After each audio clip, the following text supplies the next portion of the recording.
पूरी हुई। सत्य घोषो नृता बहु दुखम प्राप्त। सत्य घोष झूठ के कारण बहुत दुख को प्राप्त हुआ था। इत्यस्य कथा, इसलिए इसकी कथा देखिए कैसी है। जम्बू द्वीपे भरत क्षेत्रे सिंहपुरे राजा सिंह सेनो राज्ञी राम दत्ता। जम्बू द्वीप में भरत क्षेत्र है, वहां पर सिंहपुर का नाम का नगर है, वहां का राजा सिंह सेन था, रानी राम दत्ता थी, पुरोहित श्रीभूति, उनका पुरोहित श्रीभूति था। सब ब्रह्मसूत्रे कर्तिकाम बद्ध्वा भ्रमति, वो अपने ब्रह्मसूत्र यानी जनेऊ में एक कैंची बांध कर घूमता था। वदति च, और कहता भी था, यद्यसत्यम ब्रवीमि तदानया कर्तिकया निज जीवाच्छेदं करोमि। अगर मैं झूठ बोलूं, कभी मेरे मुंह से झूठ निकल गया तो मैं इसी कैंची से अपनी जीभ का छेदन कर डालूंगा, काट डालूंगा जीभ को, ऐसा वो कहता था। एवं कपटेन वर्तमान से तस्य सत्य घोष इति द्वितीय नाम संजाता। इस तरह कपट से वर्तने वाले उस श्रीभूति का दूसरा नाम सत्य घोष पड़ गया। लोकाश्च विश्वस्तास तत्पार्श्वे द्रव्यम धरन्ति च, और लोगों को भरोसा होता था, जिनको भरोसा होता था वो लोग सब आ करके उसके पास अपना पैसा रखते थे, अपना द्रव्य रखते थे। तद्द्रव्यम किंचित तेषाम समर्प्य स्वयं गृह्णाति, और वो क्या करता था कि उस द्रव्य में से कुछ अपना हिस्सा अलग निकाल लेता था और बाकी उनको लौटाता था जब अवसर आता था। पूत कर तुम च बिभेति लोक, लेकिन लोग जो थे पुकार करने से डरते थे, क्योंकि इसको प्रसिद्धि प्राप्त थी, तो प्रसिद्ध व्यक्ति के खिलाफ बोलना खतरनाक होता है, तो लोग डरते थे। नच पोतकृतम राजा शृणोति, और कोई पुकारता भी था तो राजा सुनता नहीं था। राजा सिंहसन को भरोसा नहीं था कि कोई ये कभी सत्यघोष कभी ऐसा काम कर सकता। अथैकदा, अब एक दिन, पद्मखंड पुरादागत्य समुद्र दत्तो वणिक पुत्रस तत्र सत्यघोष पार्श्वे नर्घाणि पंचमाणिक्यानि धृत्वा परतीरे द्रव्योपार्जयितुं गतः। पद्मखंडपुर से आकर एक समुद्रदत्त नाम का जो व्यापारी है, वो वहां सत्यघोष के पास अपने बेशकीमती 5 माणिक्य, माणिक्य रूबी को कहते हैं, एक रत्न होता है लाल रंग का रूबी, बेशकीमती रूबीज वहां पर माणिक्य रख करके समुद्र यात्रा पर निकल गया और दूसरे तीर में जाकर खूब पैसे कमा करके तत्र च तद उपार्ज्य व्याघुटित, जब वो लौट रहा था तो स्फुटित प्रवहण सप्तरात्र मध्य, एक मिनट, स्फुटित प्रवहण, पेज इसमें से गड़बड़ हो गया।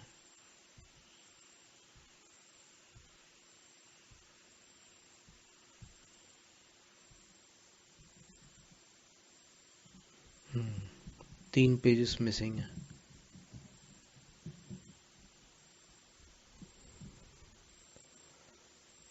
तो जब वो पैसे कमा करके लौट रहा था वहां से द्रव्य उपार्जित करके, तो समुद्र में उसका जहाज, ऐसे कभी कभी जहाज पे दबाव जो पड़ता है पानी और वायु का, तो उससे उसको नुकसान होता है। तो इसका जहाज जो था वो टूट गया और ये जैसे तैसे जान बचा करके वापस लौटता है और बिल्कुल कंगाल हो जाता है, कुछ नहीं बचता इसके पास, सारा धन पानी में डूब जाता है।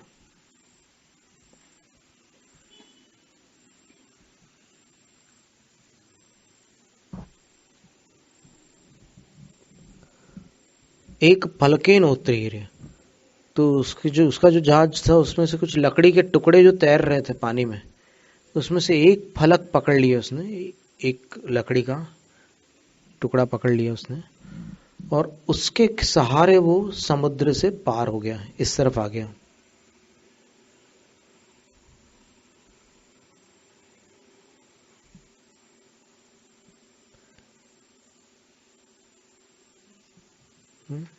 नहीं, ये ठीक है, उसमें क्या कौन सा वाला है? पंडित जी वाला वो है ना हमारे पास, मिली हमारे पास बहुत सारी प्रतियां हैं ना रत्नकर्ण की।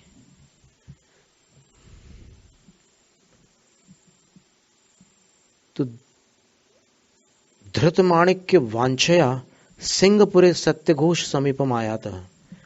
तो फिर उसने जहां माणिक्य रखे थे अपने 5, उसने सोचा कि अब नए सिरे से पूरी जिंदगी शुरू करनी होगी। तो जैसे तैसे वो सिंहपुर पहुंचता है समुद्र के किनारे से, और वहां आकर के सत्यघोष के पास पहुंच जाता है। तमच रंक समानम आगच्छन्तम आलोक्य। अब सत्यघोष ने दूर से देखा कि ये तो बहुत कीमती रत्नों वाला व्यक्ति चला आ रहा है, लेकिन इसके हाल बेहाल हैं। तो चलो अपन कुछ तरकीब करते हैं। तो तन माणिक्य हरणार्थिना, उसके मन में ये विचार आ गया कि अब ऐसा उपाय किया जाए कि उसके माणिक्य को अपन हड़प लेते हैं। तो ऐसी अभिलाषा से सत्य घोषेण प्रत्यय पूर्णार्थम समीपोपविष्ट पुरुषाणाम कथितम, मतलब उसने एक ऐसा सबूत देने के हिसाब से अपने पास बैठे हुए लोगों से कहा कि अयम पुरुष स्फुटित प्रवहण, इस पुरुष का जहाज फट गया है, ततो ग्रहिलो, इसलिए पागल हो गया है, जाता है। अत्रागत्य माणिक्यानि याचिष्यति, मैं पहले से बता रहा हूं, वो यहां आएगा और माणिक्य मांगेगा, तुम लोग देख लेना। तेन आगत्य प्रणम्य चोक्तम बहु सत्य घोष पुरोहित ममार्थोपार्जनार्थम गतस्य उपार्जितार्थस्य महान अनर्थ हो जाता है। अर्थोपार्जन के लिए गए हुए मेरे उपार्जित अर्थ का महान अनर्थ हो गया। इति मत्वा यानी मया, ऐसा जानकर, जो मेरे द्वारा तव रत्नानि धर्तुम समर्पितानि, जो रत्न तुम्हारे पास रखे हुए थे, तानि इदानीं प्रसादम कृत्वा देहि, प्रसन्न होकर के वो रत्न मुझे लौटा दो। ये नात्मानं स्फुट प्रवरणात् गत द्रव्यम समुद्धरामि, तो मैं अपने आप का और फिर जो मेरा नुकसान हुआ है उसकी मैं भरपाई कर सकूंगा, तो मेरे रत्न मुझे लौटा दो।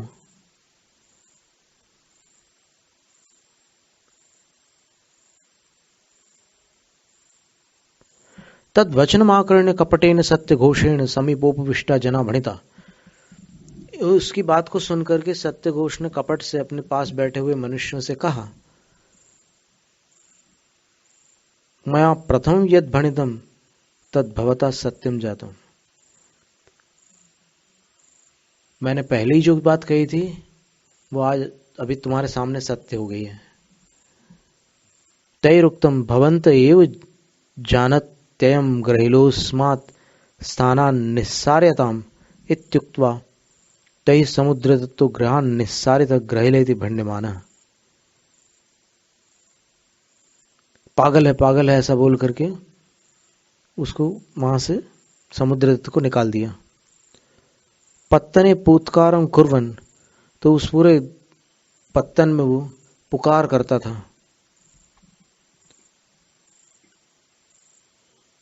ममानर्घ्य पंच माणिक्यानि सत्य घोषेण गृहीतानि, मेरे 5 माणिक्य सत्य घोष ने हड़प लिए, मेरे 5 माणिक्य सत्य घोष ने हड़प लिए, ऐसे वो पुकार करता रहा पूरे पत्तन में।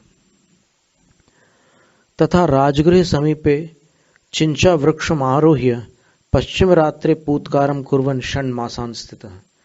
इसी प्रकार वो राजगृह के निकट एक चिंचा वृक्ष जो होता है, इमली का पेड़, उसके ऊपर रोज चढ़ता था पश्चिम रात्रि में, रात को 3 बजे के बाद रोज इमली के पेड़ पर चढ़ता था और वहां से पुकार करता था। 6 महीने तक वो ये क्रम करता रहा। ताम पूतकृतमाकर्ण्य रामदत्तया भणित सिंहसेनेन, उसकी पुकार को सुनकर रामदत्ता रानी ने सिंहसेन राजा से कहा, देव नायम पुरुष ग्रहिला, ये पुरुष पागल नहीं है। राज्ञा पे भणित किन सत्यघोषस्य चौर्यम संभाव्यते। राजा ने भी जवाब दिया, क्या सत्यघोष चोर है, ऐसा संभव है?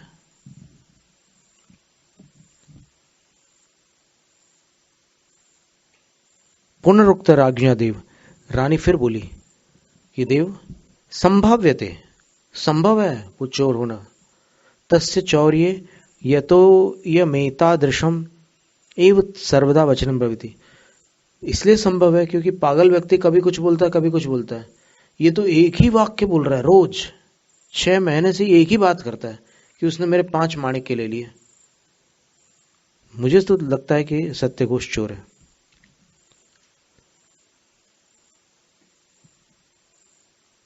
एतदाकर्ण्य भणितं राज्ञा यदि सत्यघोषस्यैतत् संभाव्यते तदा त्वं परीक्षय इति।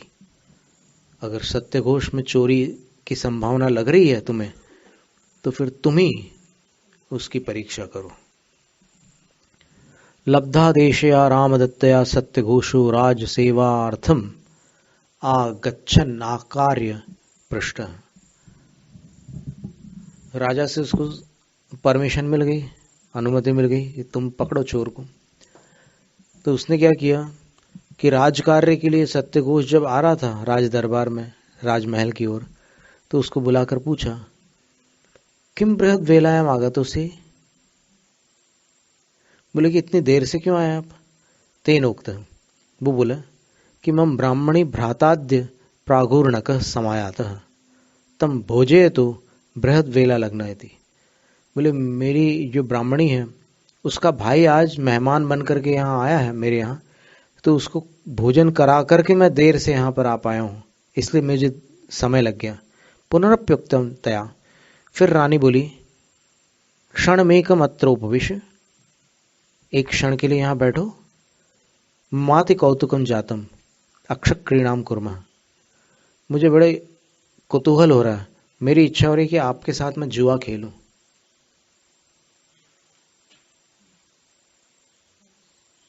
गैम्बल करने की इच्छा हो रही मुझे। तो राजा भी तत्रैव आगतस तेनाप्येवं कुरु इति उक्तम।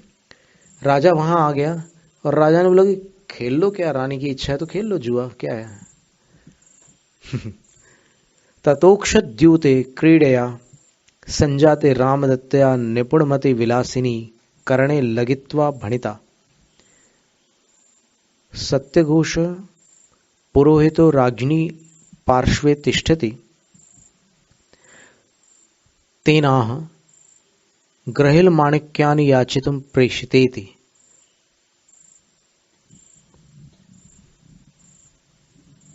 तो फिर वहां जुआ चलने लग गया उनका, और रामदत्ता ने एक निपुणमती नाम की उसकी जो दासी थी उसके कान में कहा कि मैं जो भी जीतूंगी वो तो इसकी पत्नी को दिखाना और कहना कि 5 माणिक भेज दे, 5 माणिक्य भेज दे।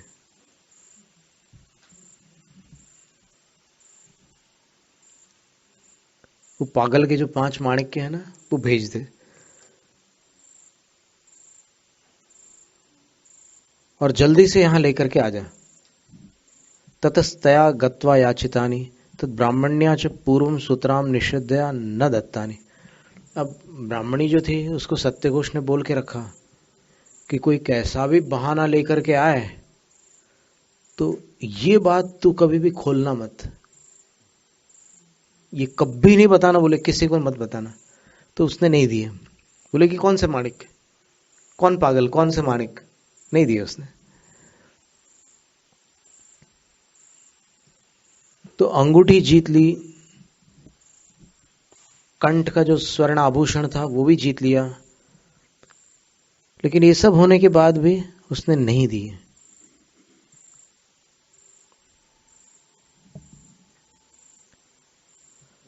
तो उसने आकर के लौट कर रानी से कहा, नहीं दे रही। बोले ततो जित मुद्रिकाम तस्य साभिज्ञानम दत्वा पुनः प्रेषिता तथापि तया न दत्तानि। पहले गले का हार जीता, फिर अंगूठी जीती, तो भी नहीं दी उसने। ततस्तस्य कर्तिका यज्ञोपवितम जित साभिज्ञानम दत्तम दर्शितम चितया। फिर उसका जनेऊ जो था, कैंची वाला जो जनेऊ था, वो जीत लिया उसने।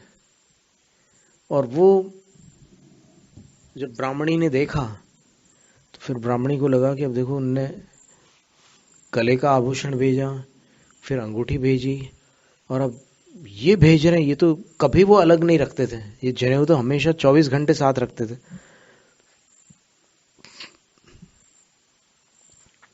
तो फिर उससे वो संतुष्ट हो गए कि सही में मेरे पति ही बुलवा रहे हैं। तो तुष्टया भीतया च, और उसको डर भी लगा कि अगर अब मैं नहीं भेजूंगी तो फिर वो नाराज हो जाएंगे। च समर्पितानि माणिक्यानि तद विलासिन्या, तो उसने उसको माणिक्य समर्पित कर दिए। तया च राम दत्ताया समर्पितानि, और उसने लाकर रानी को दे दिए। तया च राज्ञो दर्शितानि, और रानी राजा को दिखला दिया कि देखो चोरी है, ये 5 रत्न है। तेन च बहुमाणिक्य मध्ये निक्षिप्य आकार्य च ग्राहिलो भणित रे निज माणिक्यानि परिज्ञाय गृहाण। अब राजा ने उसमें और माणिक्य मिला दिए, और उस पागल को बुलाकर कहा कि अपने माणिक्य निकाल इसमें से। और अच्छे जौहरियों को आसपास बैठा दिया जो जानते थे कि कौन से सही है। तेन च तथैव गृहीतेषु तेषु राज्ञा रामदत्तया च वणिकपुत्र प्रतिपन्ना।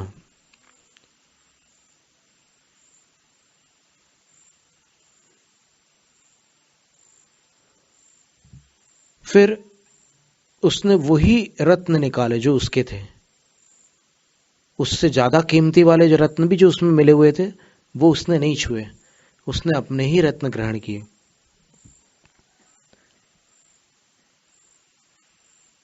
तो उसने अपने रत्न ग्रहण किए। तो राजा और रामदत्ता ने वणिक पुत्र को वो रत्न दिए।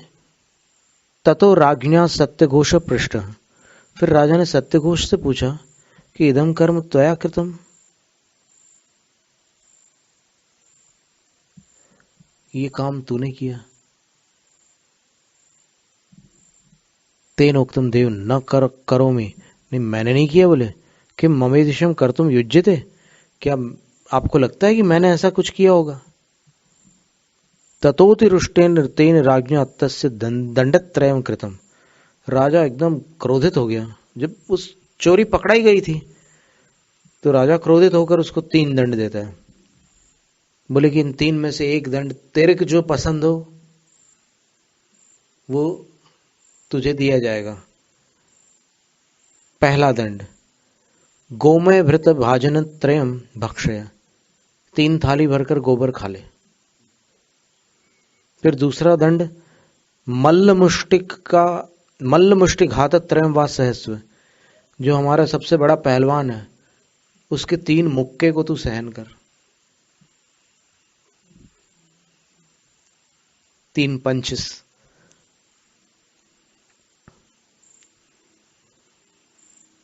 द्रव्यम व सर्वम दे, अथवा तेरे पास जितना पैसा है वो यहां डाल दे, वापस यहां दे दे। तेन च पर्यालोच्य, उसने खूब विचार किया कि 3 में से कौन सा करूं कौन सा करूं। वो पहलवान खड़ा था सामने, उसको देख करके हिम्मत नहीं हुई कि इसके मुक्के खाए, और फिर अपने पैसे छोड़ने की भी हिम्मत नहीं हुई। तो फिर तेज पर्यालोच्य गोमयम खादितुम आरब्धम तदशक्तेन, खाना चालू किया लेकिन अशक्त हो गया, वो खा नहीं पाया। तो मुष्टिघातन सहितम आरब्ध, तो मुक्के खाना उसने शुरू किया।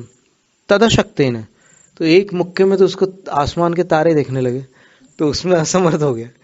तो उसने द्रव्यम दातुम आरब्धम, द्रव्य देना प्रारंभ कर दिया। एवं दंडत्रयम अनुभूय, इस तरह 3 दंडों को भोग कर मृत्वातिलोभवशात राजकीय भांडागारे अगंधन सर्पो जाता है, मरकर के अत्यंत लोभ के कारण राजा के कोष में अगंधन नाम का सांप हो गया। तत्रापि मृत्वा दीर्घ संसारी जातैति द्वितीया व्रतस्य, वहां से भी मर करके दीर्घ संसार में भटकता रहा, ये दूसरा व्रत है। बहुत सुंदर कथा है इसकी, पूरी विस्तृत 8 जन्मों की कथा है। तो राजा सिंहसेन से इसने वैर बांध लिया था सत्यघोष ने इसी जन्म में, और जैसे पार्श्वनाथ भगवान और कमठ का 10 जन्म चला था, इनका 8 जन्म तक चलता है। और सिंहसेन जो थे वो 8वें भव में इसके उपसर्ग को सहन करके मोक्ष को प्राप्त करते हैं। और इस पर एक कन्नड़ भाषा में ग्रंथ है, मेरु मंदर पुराण, नाम सुना है? मेरु मंदर पुराण एक कन्नड़ ग्रंथ है। देशभूषण महाराज श्री ने, आचार्य महाराज ने उसका अनुवाद किया है हिंदी भाषा में। हाँ, उनने हिंदी में अनुवाद किया। वो कन्नड़ में ही ग्रंथ है पूरा, पुरानी होगी, हड़े कन्नड़ी होगी। तो वो ग्रंथ यहाँ कर्नाटक वालों को जानकारी नहीं है। बहुत सुंदर ग्रंथ है। जैसे वड्डाराधना में लिखा ना कि शहर में साधु को 5 दिन, गांव में 1 दिन और जंगल में 10 दिन रुकना है, उसके बाद वहां से निकल जाना। वही बात उसमें भी लिखी हुई है, मेरु मंदिर पुराण में भी।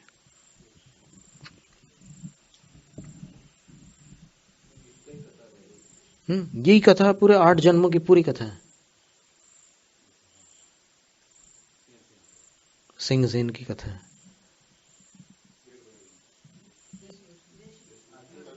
आचार्य देशभूषण महाराज ने उसका अनुवाद किया हिंदी में। मूल कन्नड़ है, मूल कन्नड़ है। रचनाकार का भी पता नहीं कौन है। पीडीएफ है क्या मेरु मंदिर पुराण?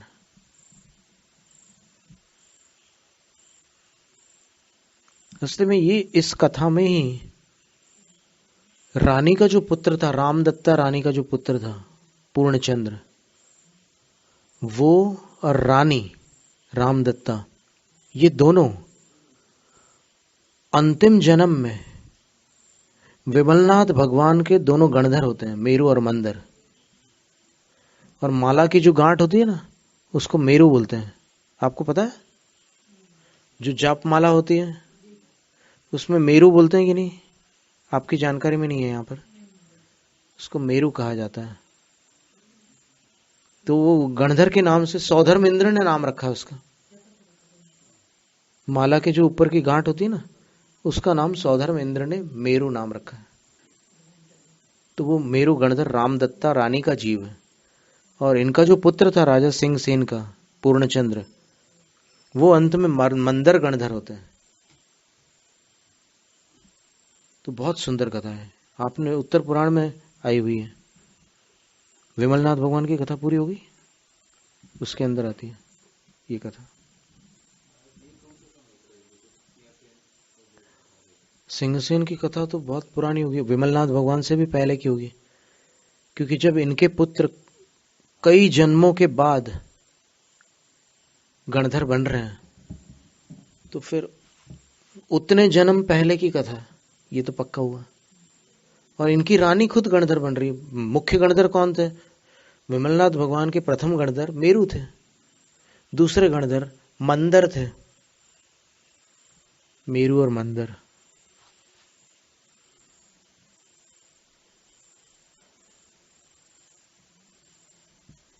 तो इस तरह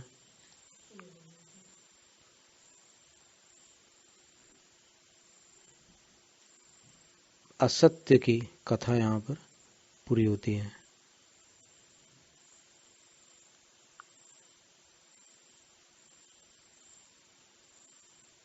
अब जैनम जयतु शासनम।